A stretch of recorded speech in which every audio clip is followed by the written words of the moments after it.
बड़ी खबर आ रही है जयपुर से, जहां पत्थरबाजी पर पुलिस का बड़ा एक्शन हुआ है। पुलिस ने 70 से ज्यादा उपद्रवियों को हिरासत में लिया है। जयपुर के चौमू इलाके में पथराव किया गया था। इस पथराव में कई पुलिसकर्मी घायल हुए थे। चौमू इलाके में भारी संख्या में पुलिस बल तैनात है और एक एक करके पत्थरबाजों की शिनाख्त की जा रही है। उन्हें हिरासत में लिया जा रहा है, गाड़ियों में भरा जा रहा है। आप तस्वीरों में देख सकते हैं चौमू में पत्थरबाजों का इलाज किया जा रहा है। जिन लोगों ने देर रात को पुलिस पर पत्थर बरसाए थे, अब एक एक करके पुलिस उन्हें हिरासत में ले रही है। इसमें कई महिलाएं भी हिरासत में ली गई हैं। बताया जा रहा है कि 70 से ज्यादा पत्थरबाजों को अब तक चिन्हित किया गया है और उन्हें पकड़ा जा चुका है। जयपुर के चौमू में हिंसा के बाद पुलिस अब जबरदस्त एक्शन में दिख रही है, उपद्रवियों की धरपकड़ में जुटी हुई है। अब तक 70 से ज्यादा लोग पुलिस की हिरासत में आ चुके हैं। पुलिस की कार्रवाई से उपद्रवियों में हड़कंप है। पत्थरबाजों की पहचान की जा रही है, उनको पकड़ा जा रहा है। वहीं इलाके में भारी पुलिसकर्मियों की तैनाती की गई है। एहतियात के तौर पर इलाके में इंटरनेट को भी बंद किया गया है। मस्जिद के बाहर पत्थर हटाने को लेकर उपद्रवियों ने पुलिस की टीम पर पथराव किया था। इसमें कई पुलिसकर्मी घायल हुए हैं और देर रात हुई इस हिंसा के बाद अब सुबह प्रशासन की ओर से जबरदस्त एक्शन लिया गया है। पूरे लाभ लश्कर के साथ पहुंची पुलिस ने यहां उपद्रवियों की पहचान की है। अलग अलग सोर्सेज से उनकी पहचान करके उन्हें हिरासत में लिया जा रहा है। जयपुर के special police commissioner Rahul Prakash की माने तो जो लोग संदिग्ध हैं उन्हें हिरासत में लिया गया है। मौके पर स्थिति शांतिपूर्ण है। जो बच गए होंगे उन्हें भी जल्द गिरफ्तार किया जाएगा। जो लोग संदिग्ध लगे उनको लेके आया गया। कुछ जगहों पे पुलिस के साथ विरोध करने का भी प्रयास किया गया, तो ऐसे लोगों को भी राउंड अप किया गया, उनको लेके आया गया। मौके पे स्थिति शांतिपूर्ण है और सारे जो भी सेंसिटिव पॉइंट्स है वहाँ पे पिकेट्स लगा दिए गए हैं जी सर। और जाब्ते को और बेहतर तरीके से डिप्लॉय किया जाएगा, मोबाइल्स भी लगाई जाएंगी और भी आवश्यकता अनुसार जाब्ता लगाएंगे। और जिन लोगों को राउंड अप किया गया है उनमें से बहुत सारे ऑलरेडी उपद्रवी हैं जिनको गिरफ्तार किया जाएगा वेरीफाई करके, और जो बच गए होंगे उनको भी चिन्हित करके जल्दी गिरफ्तार किया। तो जयपुर में उपद्रवियों के खिलाफ पुलिस का एक्शन जारी है और पकड़े जाने के बाद सुनिए कैसे पुलिस के सामने एक उपद्रवी गिड़गिड़ाता हुआ नजर आया है। अरे मेरे कुछ भी नहीं करी, पत्थरबाजी नहीं करी मैंने। बराबर क्यों लेके जा रहे हैं आपको ये? अजी कुछ ही मैंने पत्थरबाजी नहीं करी, मेरे ईमान की कसम खा रहा हूं। इकराम जी आपको फिर क्यों लेके जा रहे हैं? अरे मेरा भाई, मेरे मकान के अंदर 2 जनों का पार्टी सिर्फ मकान था, तो उसके क्या मलबा वहाँ पड़ा था मेरे भाई। मैंने और कोई पत्थरबाजी नहीं करी। मैं तो मेरे ईमान की कसम खा रहा हूँ। ईमान से बढ़कर मेरे कोई नहीं है। ईमान है ना, ईमान से बढ़कर नहीं है। मैंने एक पत्थर भी नहीं उठाया, आपकी कसम। बता दो। निश्चित तौर पर कहा जा सकता है कि रात को जिस तरीके से माहौल खराब होना शुरू हुआ, सुबह होते होते पथराव, लाठीचार्ज और आंसू गैस छोड़ने की नौबत आई, उसके बाद हालात अब सामान्य है। इस वक्त हम उसी चौमू थाने में मौजूद हैं जहां की ये घटना है, जिस थाना क्षेत्र की ये घटना है। बड़ी संख्या में जो ऐसे लोग थे जिन पर आशंका इस बात की है कि वो उपद्रव में शामिल थे, पथराव में शामिल थे, उन्हें हिरासत में लेकर इसी चौमू थाने में ले आया जा रहा है। उनसे पूछताछ की जा रही है। जो सीसीटीवी फुटेज है, पुलिस की तरफ से जो वीडियो बनाए गए हैं, उनका मिलान कराया जा रहा है और पूरे कस्बे की तस्वीर हम आपको दिखाने की कोशिश कर रहे हैं कि छावनी में तब्दील है। आपको चारों तरफ पुलिस ही पुलिस नजर आएगी। इसके साथ साथ बता दें कि बाजार को खुलवाने का भी काम किया जा रहा है ताकि माहौल जो है वो पूरी तरह से सामान्य नजर आए। तो आम दिनों की तरह तो चहल पहल नहीं है, लेकिन ये चौमू थाने के बाहर का जो इलाका है, ये जो सबसे प्रमुख चौराहा है बस स्टेशन के पास का, यहाँ आप देख सकते हैं कि सड़कों पर जो है वाहन चल रहे हैं, लोग चल रहे हैं, यानी हालात को बहुत तेजी के साथ सामान्य करने की कोशिश की जा रही है। तो हालात को सामान्य करने की कोशिश की जा रही है और इन सब के बीच अलग अलग तस्वीरें देखिए। चौमू इलाके में जिस तरह से देर रात हंगामा हुआ था और पुलिस के ऊपर जबरदस्त पथराव किया गया था, मस्जिद के बाहर अतिक्रमण जो किया गया था उसको हटाने को लेकर पहले सहमति बनी थी, लेकिन बाद में वहां पर रेलिंग लगाने की कोशिश की गई और जब पुलिस वहां पर मना करने के लिए पहुंची तो वहां पुलिस के ऊपर पथराव किया गया। इसके बाद पत्थरबाजों पर कार्रवाई अब शुरू हो चुकी है। पुलिस की ओर से फ्लैग मार्च किया जा रहा है, अतिक्रमण पर एक्शन लिया गया है। फिलहाल शांति है और बताया जा रहा है कि इंटरनेट सेवाएं अभी भी बंद है। पत्थर हटाने को लेकर यह पूरा बवाल हुआ था। बड़ा सवाल यही उठ रहा है कि अतिक्रमण को हटाने को लेकर पुलिस के ऊपर पथराव किया गया और जाहिर सी बात है कि प्रशासन के इकबाल को चुनौती दी गई और अब प्रशासन की ओर से इन उपद्रवियों के खिलाफ मुकम्मल उनका इलाज किया जा रहा है। उपद्रवियों को, पत्थरबाजों को चुन चुन करके पहचान की जा रही है, पकड़ा जा रहा है उन्हें। अतिक्रमण पर एक्शन तो लिया ही गया है, साथ ही साथ पत्थरबाजों का भी पूरा इलाज किया जा रहा है। फिलहाल इलाके में शांति बहाल है। इसको लेकर के प्रशासन की ओर से फ्लैग मार्च किया गया, कड़ा संदेश दिया गया है कि जो कोई भी कानून हाथ मिलेगा उसके खिलाफ कड़ी कार्रवाई की जाएगी। अगर कोई शिकायत है तो इसके लिए पूरे तरीके से जो व्यवस्था होती है उसके तहत वो शिकायत दर्ज करा सकते हैं, लेकिन कानून हाथ में लेना, पुलिसकर्मियों पर पथराव करना, यह कतई स्वीकार नहीं किया जाएगा, बर्दाश्त नहीं किया जाएगा। और यह मैसेज जयपुर के चौमू इलाके में दिया जा चुका है। पत्थरबाजों पर पुलिस की ओर से एक्शन लिया जा रहा है। 70 उपद्रवी हिरासत में लिए जा चुके हैं और बताया जा रहा है कि इनमें कुछ महिलाएं भी शामिल हैं और इन सबको हिरासत में लिया गया है। अलग अलग सोर्सेस के जरिए पहचान की जा रही है, सीसीटीवी कैमरों से पहचान की जा रही है। जिस वक्त पत्थरबाजी की जा रही थी, पुलिस ने घटना की वीडियो रिकॉर्डिंग भी की थी और इसके आधार पर अब उपद्रवियों को पहचाना जा रहा है। पुलिस की टीम इलाके में गश्त करती हुई आला अधिकारी मौके पर मौजूद हैं और साफ संदेश है कि कानून व्यवस्था के साथ खिलवाड़ करने वालों को कतई बख्शा नहीं जाएगा। राजस्थान के जयपुर में चौमू की ये तस्वीरें हम आपको लगातार दिखा रहे हैं।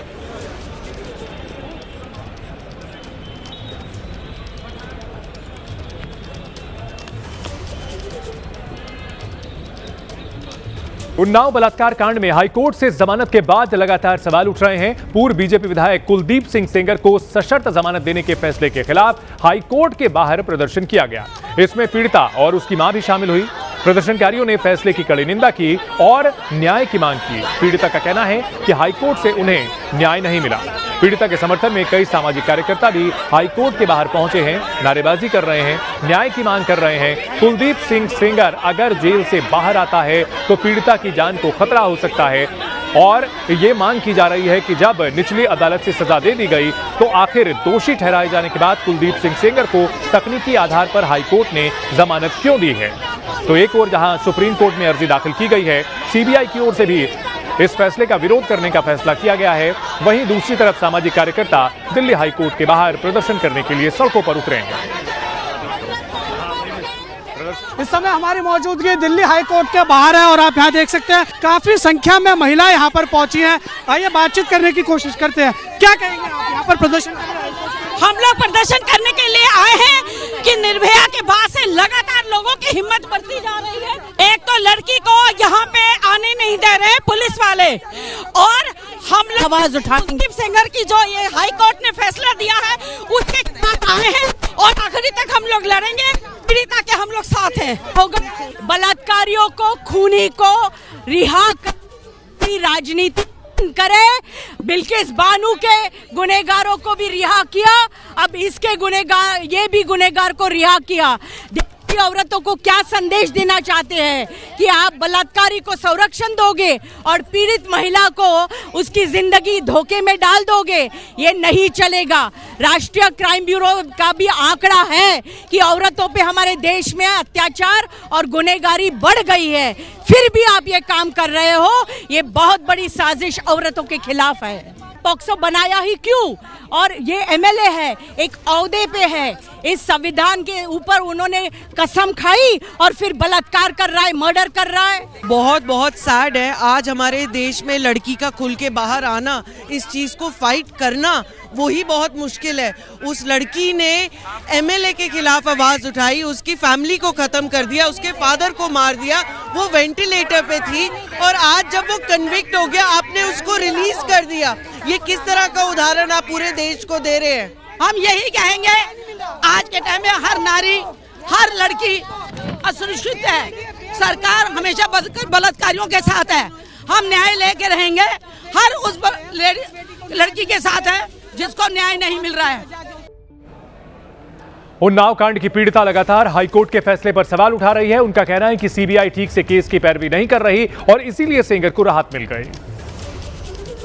जिस तरीके से उन्नाव रेप मामले में भाजपा के पूर्व विधायक कुलदीप सिंह सेंगर को दिल्ली हाई कोर्ट से जमानत मिल गई थी, तो उस फैसले का विरोध करने के लिए लगातार प्रदर्शन किए जा रहे हैं इनके द्वारा। और आप देख सकते हैं कि इसी गाड़ी के अंदर जो है वो पीड़िता इस समय मौजूद हैं। उनसे भी अगर बातचीत करने की कोशिश करें तो आप ये रही आप बात करेंगे क्या? एक बारी प्रदर्शन करने के लिए आए थे, क्या कहेंगे आप? नहीं, उतरने की बात नहीं, अभी मैं उतरूंगी क्योंकि मैडम बोली अभी थोड़ा रहिए गाड़ी में, अभी उतरना है और फिर करते हैं क्योंकि मेरे साथ अन्याय हुआ है। जज साहब को छुट्टियां पड़ गई। जज साहब को घर से बुलाया जाए ताकि हम उनसे सवाल कर सके, मेरा भी अधिकार है करने का। प्रदर्शन आपका लगातार जारी रहेगा? अगले जारी कदम क्या है? रहेगा जब तक कोर्ट नहीं ओपन होती, जब तक जारी रहेगा। और मुझे न्याय चाहिए सुप्रीम कोर्ट। मैंने राहुल भैया से मिला था, मैंने हाथ जोड़ के रिक्वेस्ट किया था, भैया मुझे न्याय चाहिए और मेरे एडवोकेट के साथ में एक ताकत खड़ी करिए कि मेरा एडवोकेट ही हायर रहेगा और वो ही बहस करेंगे। बट अगर कुछ भी होता है तो साथ में वकील, उनके जितने भी वकीलों खड़े कर दो। पीड़िता के साथ उनकी मां भी दिल्ली हाईकोर्ट के बाहर प्रदर्शन के दौरान मौजूद हैं। पीड़िता की मां भी हाईकोर्ट के फैसले पर सवाल उठा रही हैं और न्याय की मांग कर रही हैं। प्रदर्शन करने के लिए पहुंचे, लेकिन आपको अभी यहाँ पर मना किया जाता है? हमको पुलिस वाले मना कर रहे हैं। मेरा पति को जब मारी ना तो यही पुलिस वाले, उन्नाव की पुलिस, दिल्ली की पुलिस पर भरोसा नहीं है। हमको ये देश के लिए सुरक्षा कर रहे हैं, ये भी मारे जा रहे हैं, पर उनको सोचना चाहिए।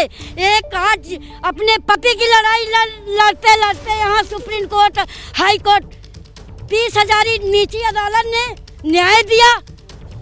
हाई कोर्ट ने मेरे साथ गलत किया। 2 जज बिक चुके हैं भैया, बिक चुके हैं। हम पर इनका भरोसा नहीं। इनका बुलाया जाए, हम पूछेंगे। हाई कोर्ट बंद है? हाई कोर्ट बंद रहेगा जब तक का हम धरना प्रदर्शन करेंगे, जब तक का हाई कोर्ट नहीं खुलेगा। 8 दिन में खुलेगा, महीना में खुलेगा, 6 महीने में खुलेगा, तब तक का हम धरना प्रदर्शन करेंगे। हम जाएंगे नहीं, चाहे अपने बच्चे लेके यहाँ जान दे दें। अच्छा, एक सवाल, आपके जो वकील हैं महमूद पराचा, कल उनसे जब बातचीत हुई उन्होंने कहा कि राहुल गांधी से हमें कोई लीगल सपोर्ट की जरूरत नहीं है। इस पर आप नहीं, मेरे वकील ने नहीं बोला हम वो मदद करें। हमसे एबीपी न्यूज़ से खास बातचीत करते वो अपनी बात जो कुछ रखी हुए, पर हम राहुल गांधी को गलत नहीं कहेंगे। ना उनके वकील आएंगे तो उनके साथ खड़े रहेंगे, तो कोई बात नहीं, कोई परेशानी मेरे वकील को नहीं। पीड़िता कहाँ है? पीड़िता गाड़ी में है सर। गाड़ी में से क्या उतरने नहीं दिया जा रहा? नहीं उतरने दिया जाएगा सर, ऐसी बात नहीं। मेरी सिक्योरिटी नहीं, वो फौजी रोकेंगे नहीं, अपनी बात विक्टिम धरेगी नहीं। उसका बाप खो गया, उसके चाचा को जेल में 10 साल की सजा, उन्नाव जेल से जज साहब पैसा खा के उन्नाव जेल में सजा करा रहे हैं इनके वकीलों। इनकी लड़की वकील है, इनकी लड़की कहती है जज बदल दिया जाए, ये जज सही नहीं है, वो पर सही है और मेरी बात गलत है। सुप्रीम कोर्ट जब तक का सुप्रीम कोर्ट का दरवाजा खटखटाएंगे और हाई कोर्ट का दरवाजा जब तक का नहीं खुलेगा, छुट्टी है हम मानते हैं, पर जब तक का हमको न्याय नहीं मिले रोज आएंगे, पीछे नहीं हटेंगे। और अब बात करते हैं बीएमसी चुनाव की, जहां अब हिजाब की एंट्री हो चुकी है। असदुद्दीन ओवैसी की पार्टी एआईएमआईएम के नेता वारिस पठान ने कहा कि एक दिन ऐसा आएगा जब हिजाब पहनने वाली महिला मुंबई की मेयर बनेगी। वारिस पठान का कहना है कि संविधान समानता की बात करता है, तो कोई पठान, खान, अंसारी, शेख, कुरैशी क्यों नहीं मेयर बन सकता।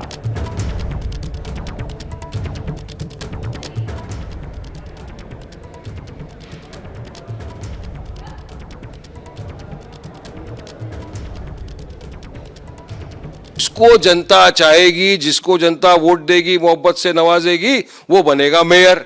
ये अगर बोलते हैं मराठी बनेगा, तो मैं बोलता हूँ क्यों नहीं बनेगा। इन्होंने पहले कहा आई लव महादेव बोलने वाला बनेगा, ठीक है, अगर वो बन सकता है तो आई लव मोहम्मद सल्लल्लाहु अलैहि वसल्लम बोलने वाला पठान, खान, शेख, सैयद, अंसारी, कुरैशी क्यों नहीं बन सकता। बन सकता है। एक दिन हमारी हिजाब पहनने वाली महिला भी मुंबई की मेयर बन सकती है और इंशाल्लाह एक दिन बनेगी। वहीं वारिस पठान के बयान पर शिवसेना के उद्धव ठाकरे गुट ने पलटवार किया और एआईएमआईएम को बीजेपी की बी टीम बताया। शिवसेना ने यह भी कहा कि मुंबई का मेयर तो मराठी हिंदू ही होगा। देखिए, वारिस पठान जी स्वयं भारतीय जनता पार्टी की बी टीम है। सभी को पता है कि मुंबई का महापौर मराठी होगा, हिंदू होगा। जानबूझकर हिंदू मुसलमान करवाना, बीजेपी के लिए बैटिंग करना, ये वारिस पठान जी और उनकी पार्टी को शोभा देता है।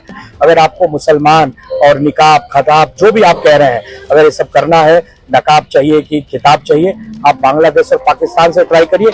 मुंबई का महापौर हिंदू ही होगा, मराठी होगा, ये सभी को समझ लेना चाहिए।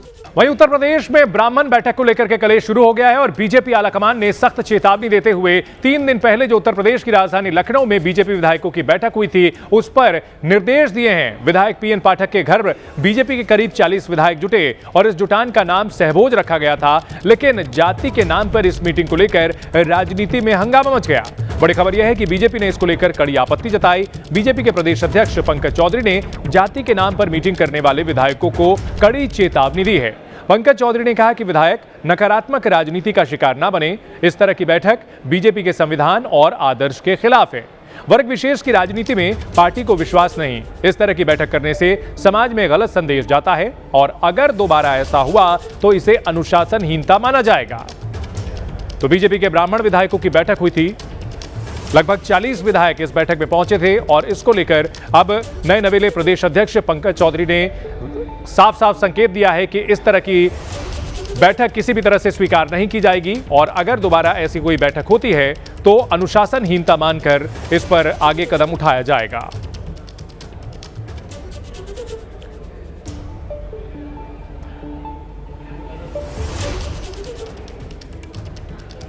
तो 2027 में विधानसभा चुनाव होने हैं और उससे पहले जातिगत गोलबंदी की जो कोशिशें हो रही हैं पार्टी के अंदर, इसको लेकर के कहीं ना कहीं नाराजगी है। पंकज चौधरी ने विधायकों को चेतावनी दी है और इसके बाद विपक्ष की प्रतिक्रिया आई। कांग्रेस ने प्रदेश में समस्याओं का समाधान नहीं होने का आरोप लगाया। वहीं समाजवादी पार्टी ने बीजेपी विधायकों को अपनी पार्टी में आने का न्योता दे दिया।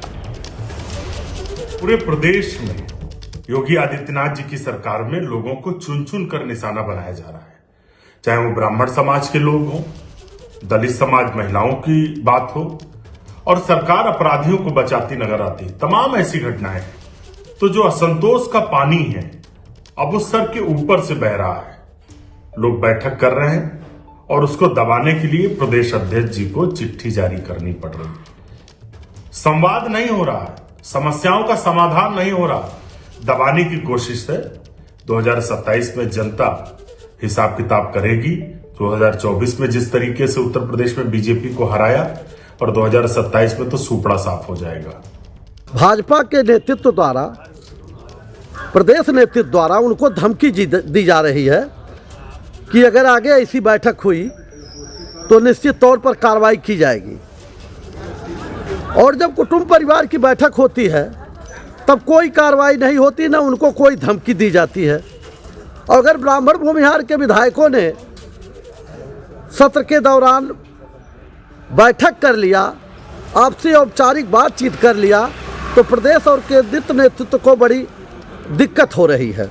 हमारे नेतृत्व ने कह दिया है कि अगर वो समाजवादी पार्टी के साथ आए तो हम उनको पूरा सम्मान देंगे। अगली खबर मध्य प्रदेश के आगरमालवा से है, जहां आपसी विवाद के बाद जमकर मारपीट हुई और इसके बाद पुलिस ने आरोपियों को पकड़कर उनका जुलूस निकाला। दरअसल एक बाइक की मामूली टक्कर के बाद दो पक्षों में विवाद हुआ और इसकी वजह से शहर में तनाव पैदा हो गया। हिंदू संगठन के लोग आरोपियों के जुलूस निकालने की मांग पर बड़ी संख्या में थाने पहुंचे थे। वीडियो में देख सकते हैं कि एक तरफ पुलिस आरोपियों का जुलूस निकाल रही है, दूसरी तरफ जय श्री राम के नारे लग रहे हैं। आरोपियों का मेडिकल कराने के बाद पुलिस ने उनका जुलूस निकाला और कोर्ट तक ले गए। मामले में कुल 6 आरोपी हैं, जिसमें 2 आरोपी नाबालिग हैं। गिरफ्तार आरोपियों में से 3 का जुलूस पुलिस ने निकाला है। तो 2 तस्वीरें आप देख सकते हैं, 2 पक्षों में मारपीट हुई थी और इसमें जो आरोपी हैं उनका जुलूस निकाला गया है। इस दौरान आगरमालवा में जम करके जय श्री राम के नारे भी लगाए गए हैं। पुलिस ने आरोपियों का जुलूस निकाला है। एमपी के आगरमालवा की यह तस्वीर है। मामूली सी टक्कर के बाद विवाद हुआ था, हिंसा बढ़ी थी और इस मामले में पुलिस ने आरोपियों को गिरफ्तार करने के बाद अब उनका जुलूस निकाला है।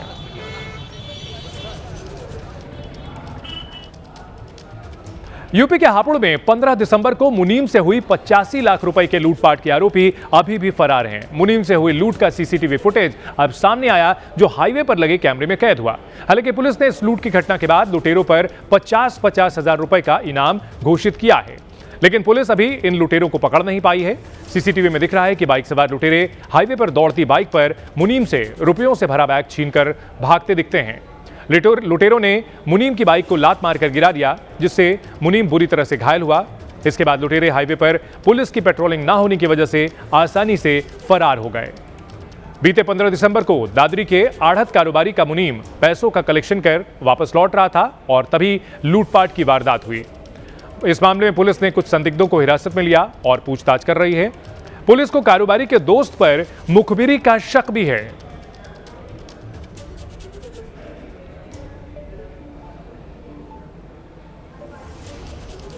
लखनऊ में क्रिसमस के मौके पर कैथेड्रल चर्च के बाहर कुछ युवकों ने जमकर हंगामा किया। इसके बाद वहां तैनात जवानों ने उन्हें सबक सिखाया। दरअसल कुछ युवक चर्च के बाहर भोपू बजा रहे थे और लोगों को परेशान कर रहे थे। इसके बाद जैसे ही वहां मौजूद जवान की नजर इस पर पड़ी, उसने तुरंत लड़के को पकड़ा। इतना ही नहीं, वही भोपू उस लड़के के कान में भी बजाया। इस घटना का वीडियो सोशल मीडिया पर वायरल हो गया। लोग जवान के साहस की तारीफ कर रहे हैं और साथ ही साथ जिस तरह से उस लड़के को सबक सिखाया, यह भी अब चर्चा का विषय बना हुआ है। कैथेड्रल चर्च के बाहर जो लोग हंगामा कर रहे थे, उन्हें उनकी भाषा में ही जवाब दिया गया। जवान ने वो भोपू उनके ही कान में बजाया और उन्हें बताने की कोशिश की कि ये भोपू कितना अनोइंग होता है। लखनऊ में कल प्रधानमंत्री मोदी राष्ट्रीय प्रेरणा स्थल का उद्घाटन करने आए थे, लेकिन जैसे ही प्रधानमंत्री मोदी लखनऊ से रवाना हुए, शहर वासियों की हरकत ने सबको शर्मसार कर दिया। क्योंकि प्रेरणा स्थल को सजाने के लिए जो गमले लगाए गए थे, वो कार्यक्रम खत्म होने के बाद लूट लिए गए। तस्वीरों में आपको दिखाते हैं कैसे लोगों में गमला लूटने की होड़ लग गई। लखनऊ वासियों की इस हरकत को राह चलते लोगों ने अपने कैमरे में कैद कर लिया।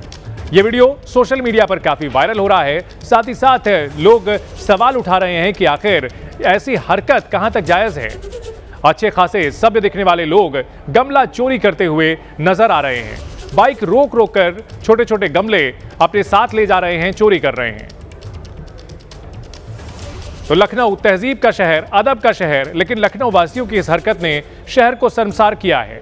रात को गमलों की चोरी हुई, बचे हुए गमले सुबह भी चुराए गए। शहर की खूबसूरती बढ़ाने के लिए जो गमले लगाए गए थे, उन्हें इस बदसूरत हरकत ने देखिए किस तरह से शर्मसार किया है। गमले चोरी किए गए हैं। गमले चुराते हुए कैमरे में कैद हुए हैं लोग। कुछ लोगों ने वीडियो बना लिया और उन चेहरों को बेनकाब किया जो गमले चुराते हुए नजर आ रहे हैं।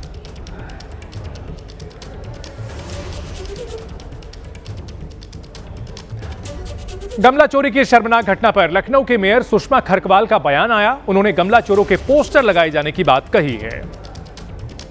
प्रधानमंत्री नरेंद्र मोदी ने राष्ट्रीय प्रेरणा स्थल देश को समर्पित किया। हालांकि उसके बाद की जो तस्वीरें निकल के सामने आई, उसमें सोशल मीडिया पर तस्वीरें हैं कि लोग जो तमाम पेड़ पौधे लगे थे उसको चुराते हुए दिखाई दिए। लखनऊ के मेयर सुषमा खरकवाल हमारे साथ हैं। मैम, आपने भी वो तस्वीरें देखी, लोग पेड़ पौधे चुराते हुए दिखे। देखने के बाद क्या आपकी पहली? देखिए, मेरी प्रतिक्रिया ये है कि जिन लोगों ने शहर का नाम शर्मसार किया है, सर झुकाया है, बदनामी किया है कि लखनऊ में ऐसे लोग रह रहे हैं, इन लोगों के खिलाफ कार्रवाई होनी चाहिए। क्योंकि हमें हमारे प्रदेश के माननीय मुख्यमंत्री जी ने एक बहुत बड़ा तोहफा दिया है लखनऊ वासियों को। क्योंकि पूर्व प्रधानमंत्री लखनऊ के जनता के दिलों में राज करते हैं और सब बड़े खुश थे ये तोहफा मिलने से। लेकिन उसके बाद इस तरीके की हरकतें हुई जो गलत है। ऐसे लोगों को प्रशासन को कार्रवाई करनी चाहिए, ऐसे लोगों के पोस्टर लगने चाहिए। जम्मू कश्मीर के अनंतनाग में आतंकियों के छिपे होने का पता चलने के बाद सुरक्षा बल के जवानों ने पूरे इलाके को घेर लिया। सुरक्षा बल के जवान चप्पे चप्पे को खंगालने में जुट गए। उन्होंने उस आतंकी का पता लगाने के लिए एड़ी चोटी का जोर लगा दिया और चेकिंग अभियान तेज किया। सभी गाड़ियों की चेकिंग की गई। इस अभियान में एसओजी, सेना, जम्मू कश्मीर पुलिस और सीआरपीएफ की टीमों को तैनात किया गया। एक एक गाड़ी की तलाशी ली जा रही थी, गहन चेकिंग हो रही थी। इस दौरान इलाके में आने जाने वाले लोगों पर सख्त निगरानी रखी जा रही है। सुरक्षा व्यवस्था को और मजबूत किया गया है। किसी भी अप्रिय वारदात को रोकने के लिए जो इंटेलिजेंस इनपुट मिला था, उसके बाद जबरदस्त पड़ताल की गई है। सर्च ऑपरेशन में सुरक्षा बल के जवान जुटे हुए थे। अलग अलग एजेंसियों के साथ सेना के जवानों ने तालमेल बिठा करके ये चेकिंग अभियान चलाया है।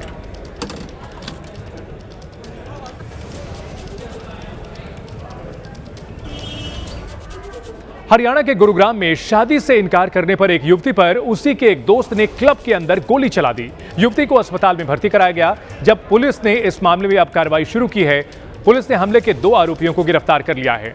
इस घटना के बाद इलाके में दहशत फैल गई। पुलिस के मुताबिक पीड़िता गुरुग्राम के एक क्लब में नौकरी करती है, दिल्ली की रहने वाली है। 19 दिसंबर की रात वो ड्यूटी पर थी।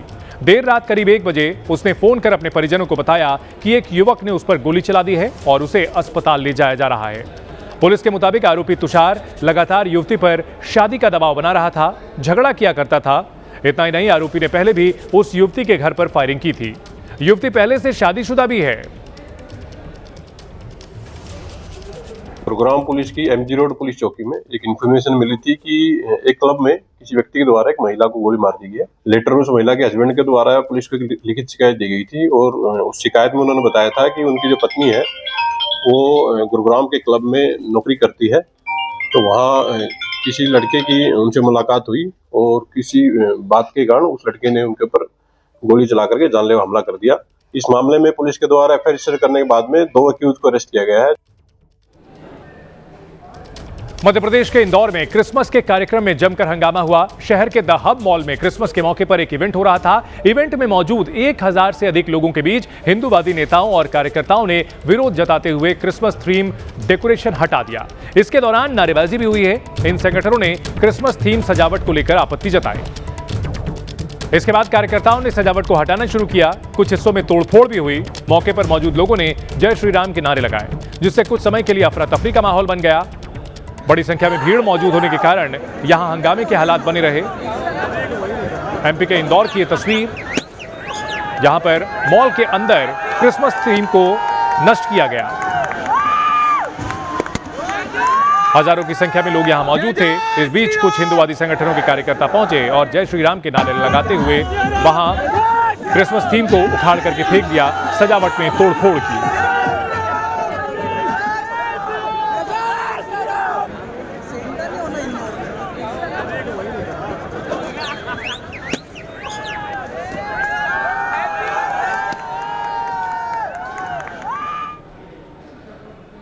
यूपी के मुरादाबाद के सिविल लाइन थाना क्षेत्र में उस समय अफरा तफरी मच गई जब कार बेकाबू होकर एक दूसरी कार से टकरा गई। इसके बाद वो बेकाबू कार दीवार को तोड़ते हुए एक बाइक से भी जा भिड़ी। इस भयानक हादसे का एक वीडियो भी सामने आया, जिसमें बेकाबू कार पहले एक कार को और फिर दीवार से टक्कर मारती हुई दिख रही है। उस कार पर बीजेपी का स्टिकर लगा हुआ था। सूचना मिलते ही तुरंत सिविल लाइन थाना पुलिस मौके पर पहुंची और हालात को काबू में किया। पुलिस ने कार ड्राइवर को मौके से हिरासत में ले लिया और हादसे में शामिल कार को जब्त कर लिया है। देखिए कार कैसे दूसरी कार को टक्कर मारती है। दूसरी गाड़ी दीवार से टकराती है और दीवार टूट जाती है। उसके बाद पहली गाड़ी जिसने टक्कर मारी थी वो आगे जाती है और बाइक में भी टक्कर मारती है। बेकाबू कार की ये तस्वीरें सीसीटीवी कैमरों में कैद हुई हैं। अलग अलग कैमरों के एंगल से आप देख सकते हैं कैसे बेकाबू कार ने कोहराम मचाया है, दीवार को तोड़ दिया है।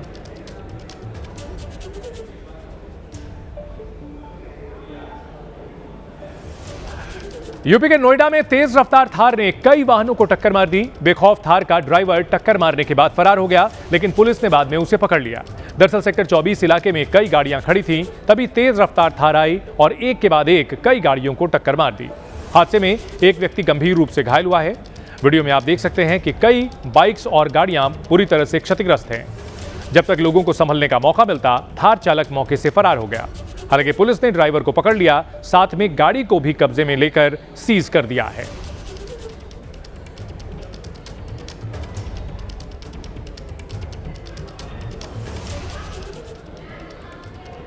राजस्थान की राजधानी जयपुर से चौंका देने वाला एक वीडियो सामने आया। यहां एक चलती कार में अचानक आग लगने से हड़कंप मच गया। लोगों के हाथ पांव तब फूल गए जब यह आग भीषण हो गई और इसके बाद इस कार में सवार 3 लोगों ने कूद करके अपनी जान बचाई। वहीं कार में आग लगने के बाद ट्रैफिक को रोक दिया गया।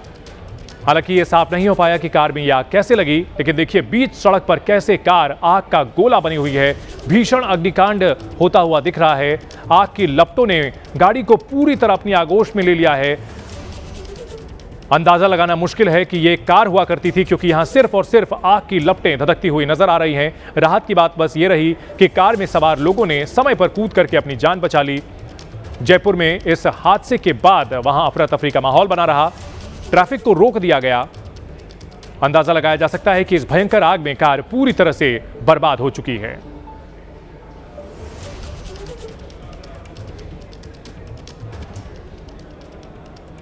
केरल के सबरीमाला अयप्पन मंदिर में उस वक्त हड़कंप मच गया जब मंदिर परिसर में एक महिला पुलिसकर्मी जूता पहनकर घुस गई। सबरीमाला मंदिर परिसर और मुख्य रास्ते पर जूते चप्पल पहनना प्रतिबंधित है।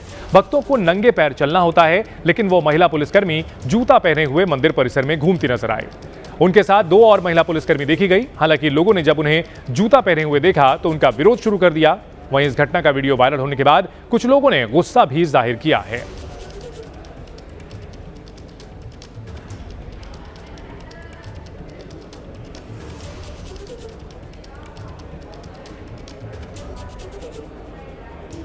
झारखंड के गिरिडीह से एक चौंका देने वाला मामला सामने आया। यहां जमुआ थाना क्षेत्र में पत्नी बार बार मायके जा रही थी और इस बात से पति नाराज था। यह नाराजगी इतनी बढ़ी कि वो जेसीबी के साथ ससुराल आ गया और फिर उसने पति पत्नी के मायके वाले घर पर ही जेसीबी चला दी।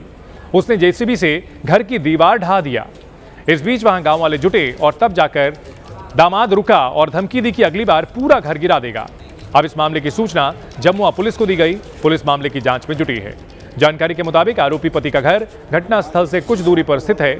उसकी पत्नी का आरोप है कि उसका पति उसके साथ मारपीट करता है और इस वजह से वो अपने दोनों बच्चों के साथ मायके में रह रही है। जरा किस में हुआ है पिंटू मंडल से गादी में, तो हमको मारपीट के वहाँ से भगा दिया। तो मायके आए तो फिर कल रात को पूरा जेसीबी गाड़ी ला के गेट वूट पूरा ठकठका रहा था। तीनों चारों बाप बेटा मिलके और बोल रहा था कि गेट खोलो, बच्चा दो हमको, गेट खोलो, बच्चा दो, नहीं तो जान से मार देंगे। मध्य प्रदेश के ग्वालियर में बीती रात सिंगर कैलाश खेर के म्यूजिक कॉन्सर्ट में जमकर बवाल हुआ। हालात यहां तक पहुंच गए कि म्यूजिक कॉन्सर्ट बीच में ही बंद करना पड़ा। ग्वालियर के मेला मैदान में पूर्व प्रधानमंत्री अटल बिहारी वाजपेयी की जयंती के मौके पर यह कॉन्सर्ट आयोजित किया गया। शाम को कैलाश खेर का म्यूजिक कॉन्सर्ट था, लेकिन यहां मौजूद भीड़ ने ऐसा हुड़दंग मचाया कि कैलाश खेर को कॉन्सर्ट बीच में ही बंद करना पड़ा। जैसे ही कैलाश खेर ने अपनी परफॉर्मेंस शुरू की, वहां मौजूद भीड़ अचानक बेकाबू हो गई। लोग सुरक्षा घेरा तोड़कर स्टेज की तरफ भागने लगे। कुछ अति उत्साहित फैंस सुरक्षा कर्मियों को चकमा देकर सीधे स्टेज तक पहुंच गए। वहां रखे महंगे सामान को नुकसान पहुंचाने लगे। कैलाश खेर को स्टेज से ही लोगों से अपील करनी पड़ी कि जानवरों की तरह बर्ताव मत कीजिए। सिंगर ने पुलिस से भी आग्रह किया कि वहां स्टेज पर बैठे कलाकारों को सुरक्षा प्रदान की जाए। हालांकि इसका कोई खास असर होता नहीं दिखा। यहां जब लोग कैलाश खेर के पास स्टेज पर आने के लिए बढ़े तो उन्होंने अपने कॉन्सर्ट को बीच में ही बंद कर दिया। कोई भी हमारे इंस्ट्रूमेंट से इक्विपमेंट के निकट भी आए तो हम शो बंद कर देंगे। हमने आपकी प्रशंसा की और आप इतना जानवरगिरी कर रहे हैं। जानवरगिरी मत करिए प्लीज, थोड़ा इससे बचिए और इधर आइए। देखिए, हमने बड़ों से भरोसा दिलाया है। जंग की गीदड़ भपकी देने वाले पाकिस्तान के सेना प्रमुख आसिम मुनीर खुद बुलेट प्रूफ जैकेट पहने हुए नजर आए। वो बातें तो ऐसे करते हैं जैसे उन्हें किसी का खौफ नहीं, लेकिन खुद आसिम मुनीर इतना डरा हुआ है कि बुलेट प्रूफ जैकेट की जरूरत उसे पड़ रही है। कुछ दिनों पहले आसिम मुनीर अफ्रीकी देश लीबिया के दौरे पर गए थे, जहां उन्होंने जंग की गीदड़ भपकी भी दी। बेखौफ होने की बात कही, लेकिन सुरक्षा के बीच खुद बुलेट प्रूफ जैकेट पहने हुए आसिम मुनीर नजर आया। इस दौरे के दौरान लीबिया के सेना प्रमुख से मुलाकात की और इस दौरे के तुरंत बाद लीबिया के सेना प्रमुख की प्लेन क्रैश में मौत हुई थी। बुलेट प्रूफ जैकेट साफ साफ नजर आ रहा है। आर्मी के पहनावे के अंदर बुलेट प्रूफ जैकेट की उन्होंने पहनी हुई है, ये साफ साफ नजर आ रही है। आसिम मुनीर लगातार भारत के खिलाफ बयानबाजी करता है, हिंदुओं के खिलाफ बयानबाजी करता है और भारत को जंग की धमकी देता है, लेकिन खुद कितना डरा हुआ है ये इन तस्वीरों से समझ सकते हैं। हरियाणा के सोनीपत में घने कोहरे का कहर देखने को मिला है। नेशनल हाईवे पर कई गाड़ियों की टक्कर हो गई है। करीब 8 से 10 गाड़ियां आपस में टकरा गई हैं। NH 334B पर कोहरे के चलते हादसा हुआ है। आज फिर कोहरा ज्यादा था और हरियाणा के सोनीपत में घने कोहरे का कहर देखने को मिला है। देखिए गाड़ियां किस तरह से चकनाचूर हुई नजर आ रही हैं। तेज रफ्तार और घने कोहरे का कॉम्बिनेशन जबरदस्त नुकसान करता है। और यूपी की सियासत से जुड़ी इस वक्त की बड़ी खबर आ रही है। प्रधानमंत्री नरेंद्र मोदी से मिले हैं यूपी के डिप्टी सीएम ब्रजेश पाठक। दिल्ली में ब्रजेश पाठक ने पीएम मोदी से मुलाकात की है, ये बड़ी खबर आ रही है। तो यूपी की सियासत से जुड़ी अभी की बड़ी खबर, प्रधानमंत्री नरेंद्र मोदी से मिले हैं यूपी के डिप्टी सीएम ब्रजेश पाठक। उत्तर प्रदेश में साल 2027 में विधानसभा चुनाव होने हैं और पिछले कुछ दिनों में सियासी हलचल काफी बढ़ी हुई है और खासतौर पर बीजेपी की आंतरिक सियासत काफी गरमाई हुई है।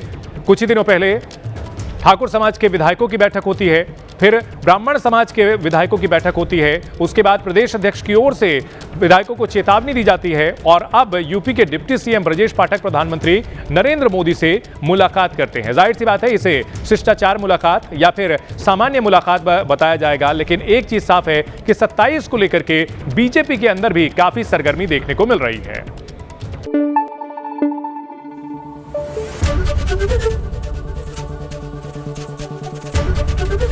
एबीपी न्यूज आपको रखे आगे।